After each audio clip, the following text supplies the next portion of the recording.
What should a primary school pupil know about the internet? And how might this most effectively be taught? In order to set children up for their futures, it is important that teachers are providing the appropriate knowledge that is transferable to any workplace setting and everyday life. The Computing National Curriculum states computing education equips pupils to understand and change the world.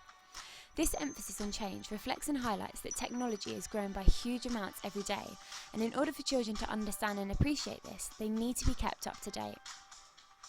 I believe the most beneficial pedagogy towards computing should focus predominantly on the internet. E-contributor Ashley Leary supports this, explaining that the internet is one of, if not the most important tool a person has to be successful in their future. However, before children access the internet, they need to be aware of the dangers. The Byram Review categorises these risks as content, contact and conduct. The content may not be appropriate, contact with other internet users may be dangerous, and the way children present themselves may highlight irresponsible conduct. As a teacher, it is important to think about how you would teach e-safety, and it's debatable whether it should be taught by parents or teachers. The Byram Review highlights that over 50% of parents do not know where to go to find this information. So does that leave it in the hands of the teachers? Ofsted highlight that some parents may need additional training themselves on the dangers of the internet, therefore inferring that it is the school's responsibility. It is also addressed in the national curriculum. In my opinion, this is reasonable, as we cannot assume that every child has access to a computer at home, so therefore their parents may be unable to provide this information. E-safety can be used as a starting point when thinking about the internet, leading to various other topics for the teaching to follow. These examples highlight the broadness of the internet and the different routes the teaching can lead down. Focusing on what the internet looks like may be helpful for children, as it will plant a visual representation in their heads, allowing for deeper, abstract thinking. These images show various views people have on how the internet looks.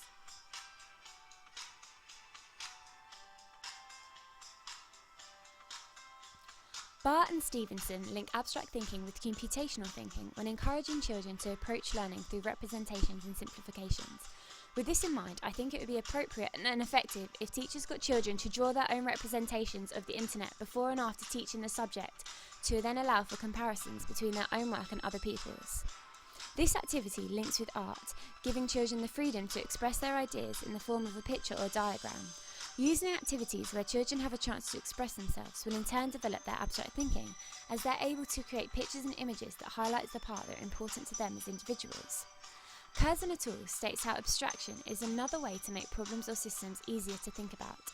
They continue to develop this idea, explaining that the hardest part of abstraction is choosing the correct information to hide.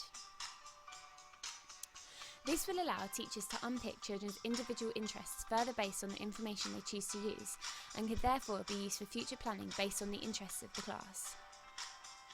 Alongside abstract thinking, I think it's also important that children have first-hand opportunities to explore what a computer actually looks like and the different components embedded inside, including the internet. In doing this, it could be effective to show children how and why these different components work, such as a network card. If children begin to understand how it works, they may appreciate the technology further. This again supports the national curriculum purpose of study, as children are being taught how digital systems work. I think it is important that teachers teach the national curriculum in a way that they feel most comfortable. I base this opinion on the National Foundation of Education's research, showing that 14% of teachers did not feel that teaching and computing contributed towards pupils' development. To me, this highlights that the most effective way to teach computing, and in fact any subject, is by using the strengths of the teacher to build upon the children's knowledge in an inspiring and creative fashion.